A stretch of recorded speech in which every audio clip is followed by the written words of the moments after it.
Selamat datang di channel Simar Imam. Seperti biasa, jangan lupa pasang headset kalian. Siapkan kopi dan camilan. Lupakan pahitnya kehidupan. Mari kita dengarkan sambil rebahan. Penembak jitu terbaik. Bab 1465. Di hotel murah yang tidak diketahui, Lian baru saja mandi dan sedang duduk di samping tempat tidur terbungkus handuk sambil menonton berita di TV. Sebuah bus yang melaju tiba-tiba kehilangan kendali dan menabrak kerumunan orang. Korban masih belum jelas. Notre Dame terkena grafiti ganas di malam hari dan harus ditutup. Diperkirakan akan dibuka kembali dalam sebulan. Big Ben tiba-tiba meledak saat larut malam. Untung tidak ada korban jiwa. Katedral St. Paul diserang oleh orang-orang bersenjata dan banyak orang tewas. Power Bridge rusak karena kerusakan akibat ulah manusia, dan beberapa mobil jatuh ke air dan keberadaannya tidak diketahui. Ledakan, penembakan, pembakaran, dan berita serupa bermunculan silih berganti. Hanya dalam satu hari, jalanan London menjadi ricuh akibat hal-hal keji. Tampaknya para penjahat berencana untuk menggulingkan London pada hari yang sama. Semakin Lian melihatnya, wajahnya menjadi semakin berat. Rencana pelariannya sempurna. Ang Lee berhasil menipu semua orang dan menyalahkan Peter dan Mark. Pete berperang. Orang gila ini tidak secara langsung mengincar agen yang diwakili oleh Market, tetapi mengarahkan jarinya ke seluruh London. Segala jenis penjahat, besar dan kecil, disuap oleh Pete untuk melakukan segala macam kekacauan di jalanan London. Masyarakat sudah tidak berani lagi turun ke jalan dengan mudah. Tidak ada yang bisa menjamin apakah Anda akan tiba-tiba terkena peluru atau terjadi ledakan saat Anda sedang berjalan di jalan atau berdoa di gereja. Polisi London lumpuh total karena kekurangan tenaga, dan pemerintah harus mengerahkan tentara untuk menjaga hukum dan ketertiban masih terjadi tanpa henti. Untuk sementara waktu, London jatuh dan menjadi surga bagi para penjahat, dan semakin banyak penjahat yang bergabung dalam lelucon tersebut. Pada akhirnya yang menderita adalah rakyat biasa, dan merekalah yang menjadi korban di medan perang Pete. Retakan. Energi kendali jarak jauh di tangannya diperas oleh Lian, dan wajahnya menjadi semakin jelek. Bergemerincing. Bel pintu berbunyi, lalu suara Susan terdengar dari luar. Ini aku, buka pintunya. Lian berdiri dan membuka pintu, dan Susan masuk sambil memegang tas kulit yang berat di kedua tangannya. Setelah melemparkan tasnya ke tempat tidur, Susan tersentak dan berkata, "Rencana kita baru saja berhasil. Kamu akhirnya keluar, dan sekarang kamu berencana untuk masuk lagi. Bukan ini yang kuinginkan." Ang Lee menunjuk siaran berita TV yang sedang tayang. "Tidakkah kamu ingin menjadi pembawa pesan keadilan? Lihat, apa yang telah kita lakukan." Susan sedikit mengernyit dan berkata, "Anda tidak dapat menyalahkan kami dalam hal ini, itu karena agen-agen itu sangat tidak berguna. Jika mereka menangkap atau membunuh Peter sejak dini, hal seperti ini tidak akan terjadi." Lian mengulurkan tangan dan meraih bahu Susan dan berkata, "Kamu tidak seperti ini sebelumnya. Berhentilah membuat alasan untuk diri sendiri, Anda lebih tahu dari orang lain bahwa ini adalah kesalahan kami. Jika Anda melakukan kesalahan, Anda harus memperbaikinya. Kejadian ini dimulai karena kami, jadi mari kita akhiri. Apakah kamu ingin pergi sendiri?" Susan mengerutkan kening dan bertanya. Lian membuka tas kulitnya untuk memeriksa senjata dan perlengkapan di dalamnya, mengangguk dan berkata, "Semakin sedikit orang, semakin tersembunyi. Lagi pula, saya tidak akan berkonfrontasi dengan Pete, tapi saya akan melakukan pembunuhan." Dia berhenti sebentar, menatap Susan, dan berkata sambil tersenyum. "Lagi pula, aku tidak berjuang sendirian. Apakah kamu tidak membantuku?" Berdengung. Ponsel Susan bergetar. Setelah dia menjawab panggilan tersebut, dia berkata dengan penuh semangat, "Orang-orang saya berhasil menangkap seorang pembunuh dan mengetahui dari dia di mana Peter mungkin berada." "Bagus, kirimkan aku alamatnya," kata Lian sambil menutup tasnya, mengenakan pakaian kasual dan bersiap untuk pergi keluar. Pada siang hari, jalanan London dipenuhi polisi dan tentara yang bertugas. Bagi mereka, setiap orang yang berjalan di jalan mungkin berpotensi menjadi penjahat, dan mereka harus sangat waspada untuk memeriksanya. Pada malam hari, jalanan London lebih sibuk dibandingkan pada siang hari, dan inilah waktu puncak terjadinya kejahatan. Para penjahat yang seharian bersembunyi mulai memanfaatkan malam untuk melakukan berbagai sabotase. Polisi dan tentara begitu sibuk hingga tak sempat bernapas. Ang Lee yang terlihat sangat biasa dengan pakaian kasualnya berjalan menuju sebuah bar yang masih buka, di mana di sanalah tempat persembunyian Pete yang mencurigakan. "Menurut informasi yang kami dapat, orang itu mungkin ada di lantai 2. Berhati-hatilah, aku akan menjemputmu di luar." Petik 2. Jernih. Ang Lee menutup telepon dan menemukan pintu masuk ke tangga menuju lantai 2, di mana dua pria mirip The Rock berjaga. Sepertinya akan ada kesulitan untuk mencapai sana. Lian menarik napas dalam-dalam dan berjalan mendekat. Seorang pria bertato di lengannya segera mengulurkan tangan untuk menghentikan Lian.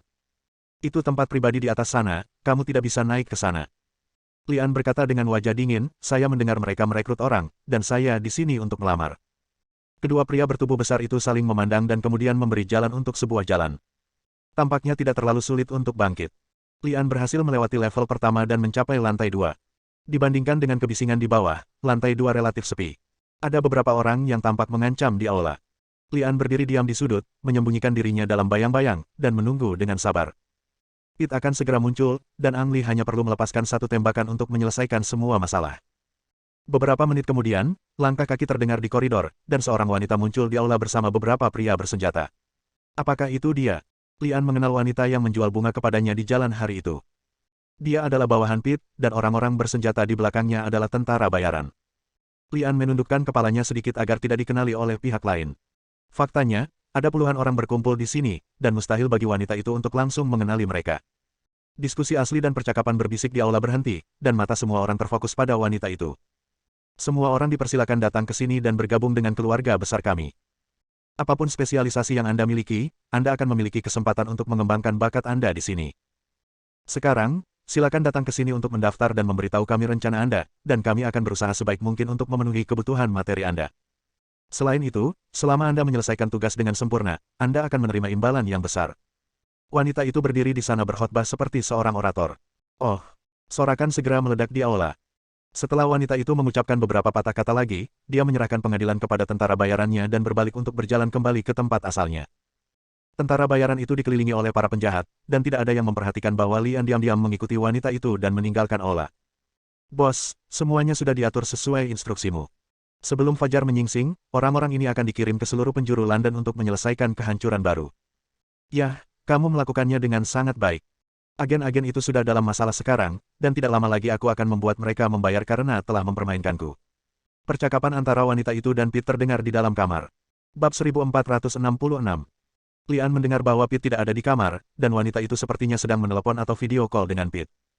Setelah panggilan antara keduanya berakhir, Lian mengulurkan tangan dan mengetuk pintu 2 kali, lalu berdiri menyamping ke dinding, memegang pistol dengan peredam di tangannya. Siapa? Wanita itu bertanya di dalam kamar. Lian tidak menjawab, tapi mengulurkan tangannya dan mengetuk pintu 2 kali lagi. Ada sedikit langkah kaki di dalam rumah, dan wanita itu datang, tetapi bukannya membuka pintu, dia malah menembak. Engah, engah. 3 butir peluru ditembakkan dari atas, bawah, kiri dan kanan pintu. Jika seseorang berdiri di depan pintu, dia akan terkena peluru dimanapun dia berdiri. Lian berdiri bersandar ke dinding dan menghindari peluru. Wanita licik ini. Lian diam-diam berpikir, mengarahkan pistolnya ke pintu dan melepaskan 2 tembakan secara acak. Kedua tembakan tersebut tidak dimaksudkan untuk membunuh wanita tersebut, melainkan untuk mengusir pihak lain dan kemudian mendobrak pintu hingga terbuka. Setelah pintu dibuka, Lian masih tidak masuk dan bersembunyi di balik dinding lagi. Bah bang bang. 3 peluru lagi terbang keluar ruangan dan menghantam dinding seberangnya.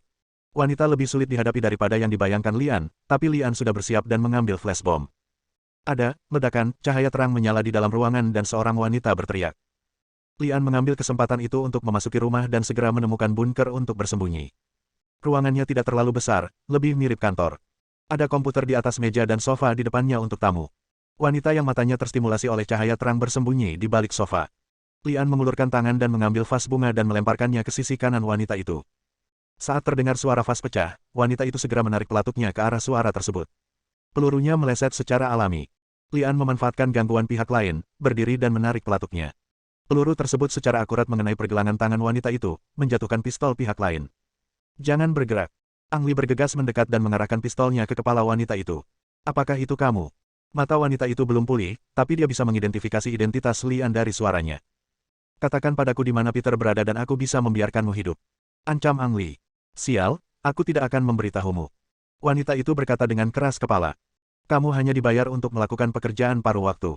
Tidak perlu mempertaruhkan nyawamu demi dia, kan? Ang Li berkhotbah. Wanita itu ragu-ragu sejenak, lalu melanjutkan, kamu benar, saya hanya melakukan pekerjaan paruh waktu, tidak perlu mempertaruhkan nyawa saya. Pit ada di sini. Cahaya dingin menyala. Wanita itu sengaja mengalihkan perhatian Lian dengan kata-katanya, lalu mengeluarkan belati dan menikam Lian. Wanita yang keras kepala. Engah. Ang Li terpaksa tidak punya pilihan selain menarik pelatuk dan melepaskan tembakan ke kepala. Sebenarnya agak menyesal membunuh wanita Lian, tapi dia tidak punya pilihan. Suara ledakan flash bom tadi akan menarik perhatian orang-orang di bawah. Lian mengulurkan tangan dan mencari di tubuh wanita itu. Ketika dia menemukan ponsel pihak lain, dia membukanya dan melihatnya. Catatan panggilan terbaru berasal dari setengah jam yang lalu, yang berarti wanita itu dan Pit sedang berbicara komputer tadi. Memang benar kalau dipikir-pikir. Sebagai seorang hacker papan atas, Peter lebih suka menggunakan komputer daripada ponsel.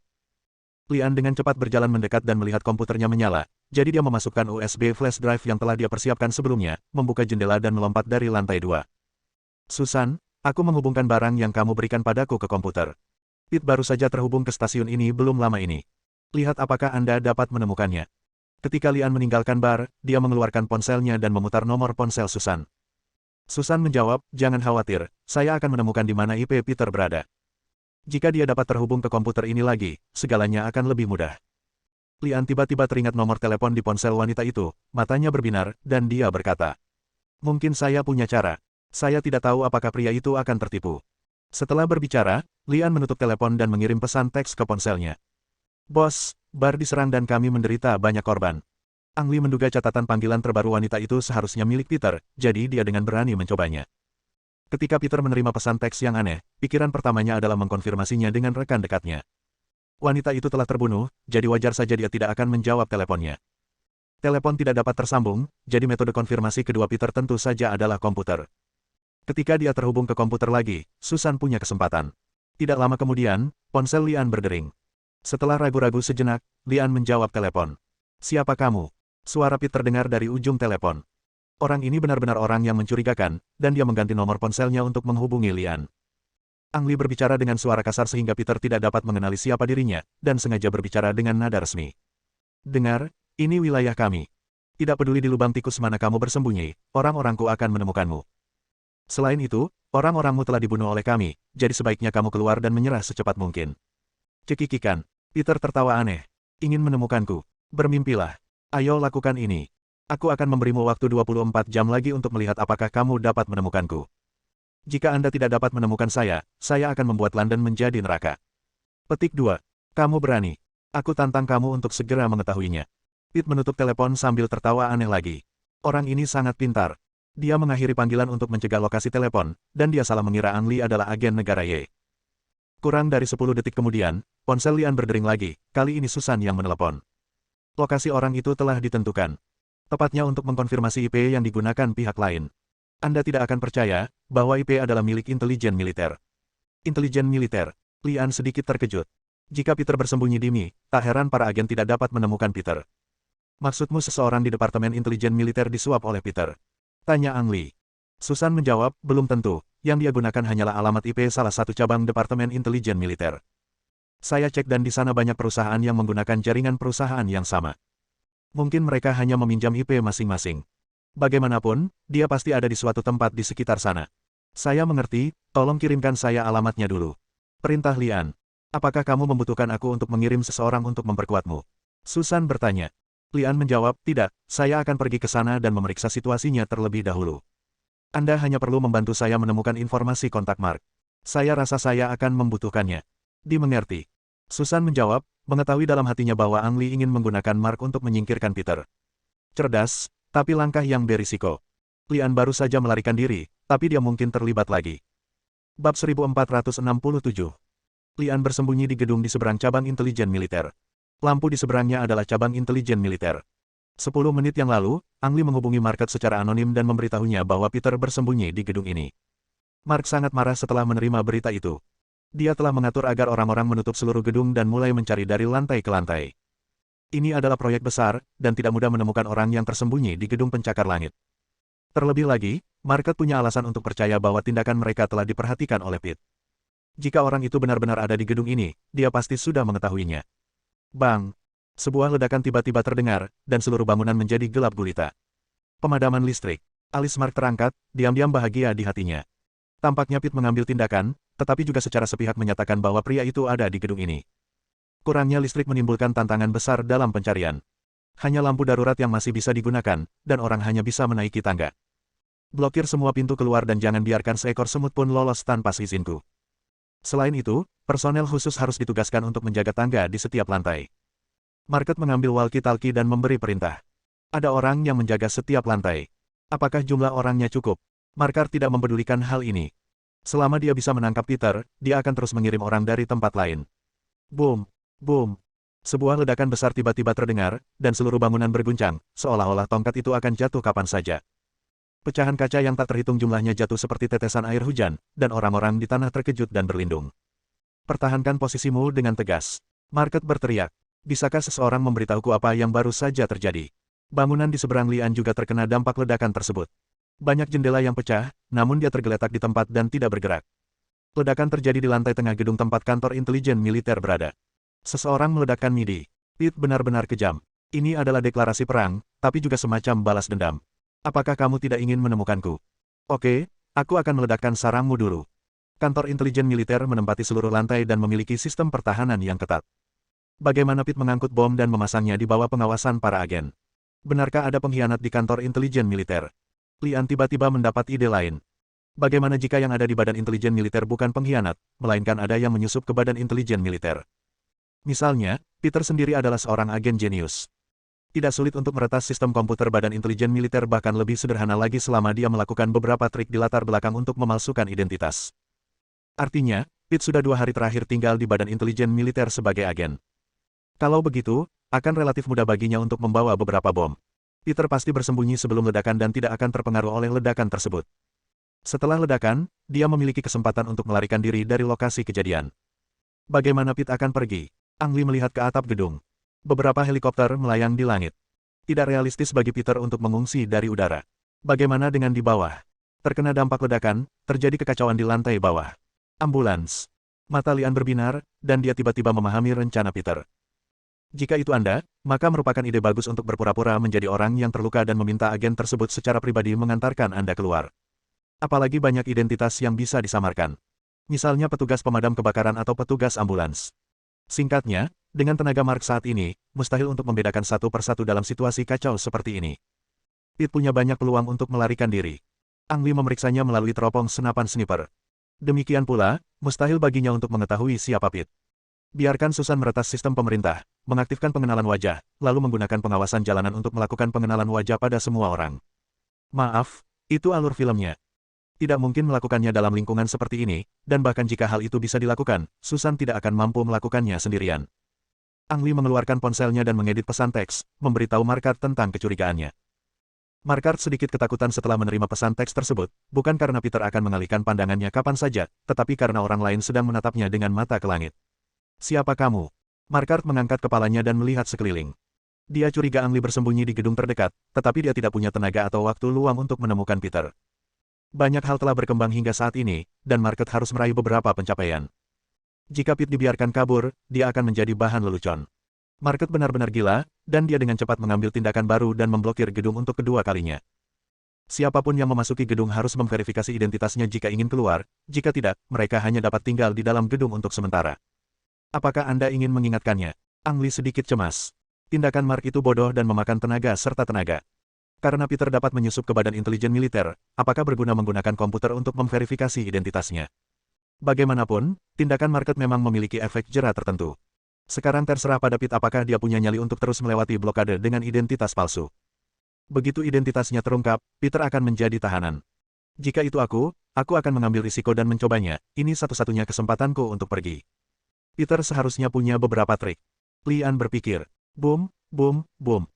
Pada saat ini, 3 mobil yang terletak di arah berbeda tiba-tiba meledak pada saat yang bersamaan, dan orang-orang di sekitarnya juga terkena dampaknya. Bantuan luar negeri. Lian mengerutkan kening.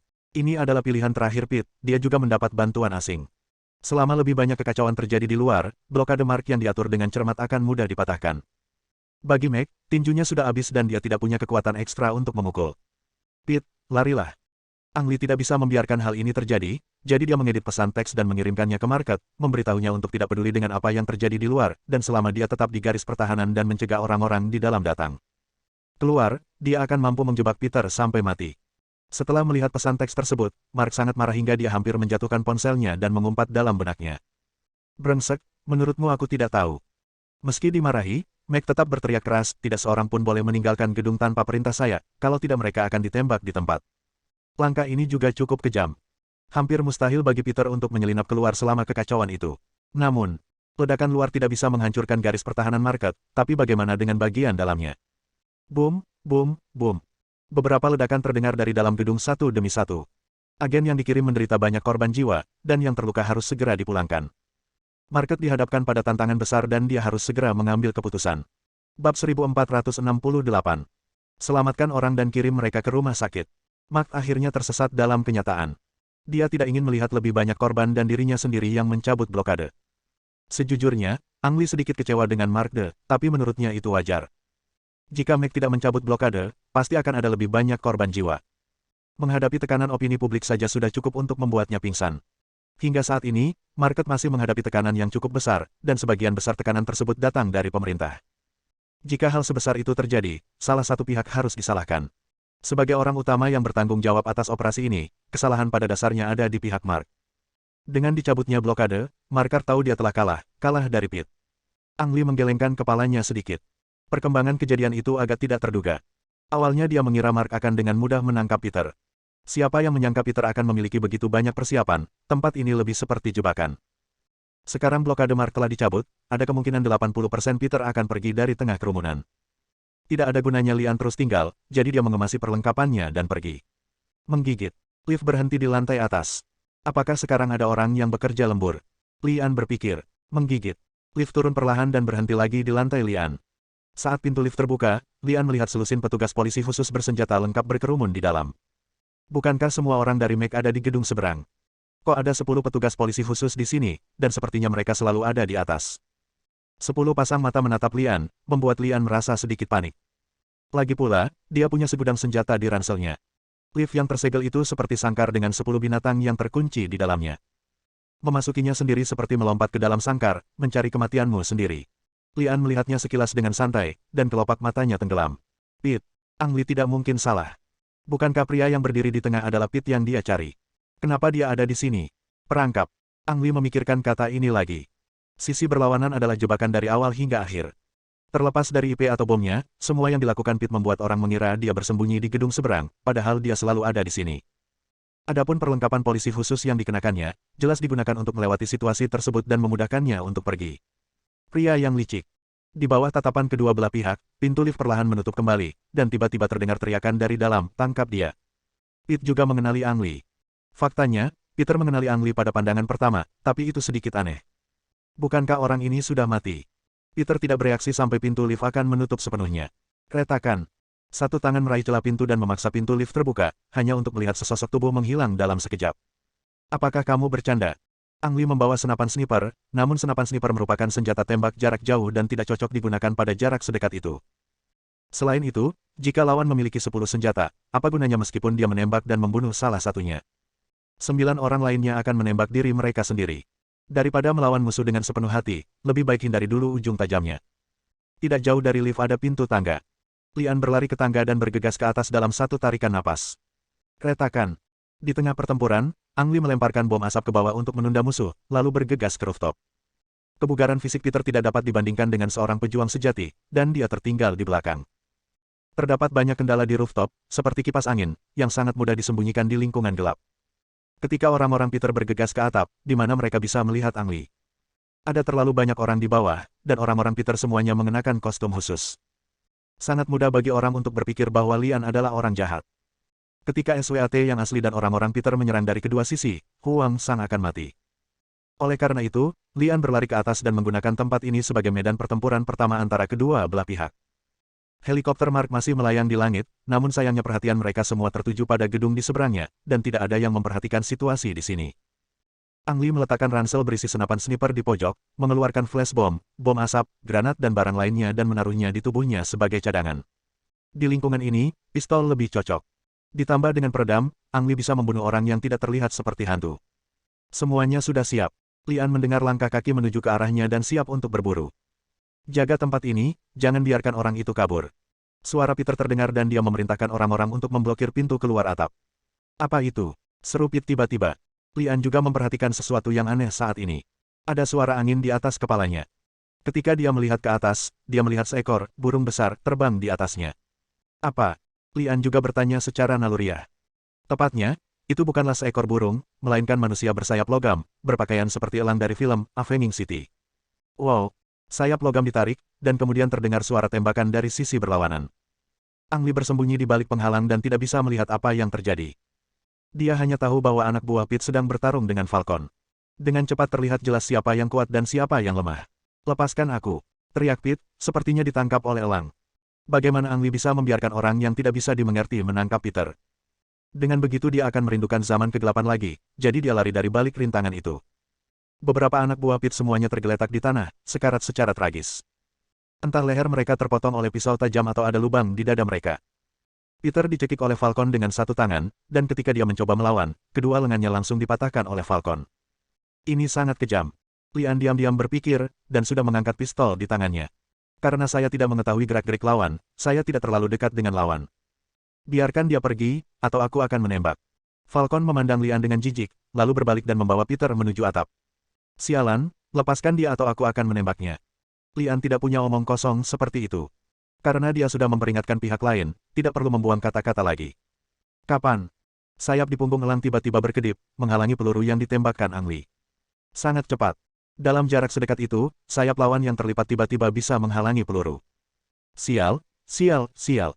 Ang Li menarik pelatuknya satu demi satu, dan semua peluru yang ditembakkan diblokir oleh sayap logam. Selama periode ini, Falcon tidak berhenti sama sekali, dia juga tidak melihat ke belakang ke arah Ang Li. Pria kuat yang misterius. Bersambung.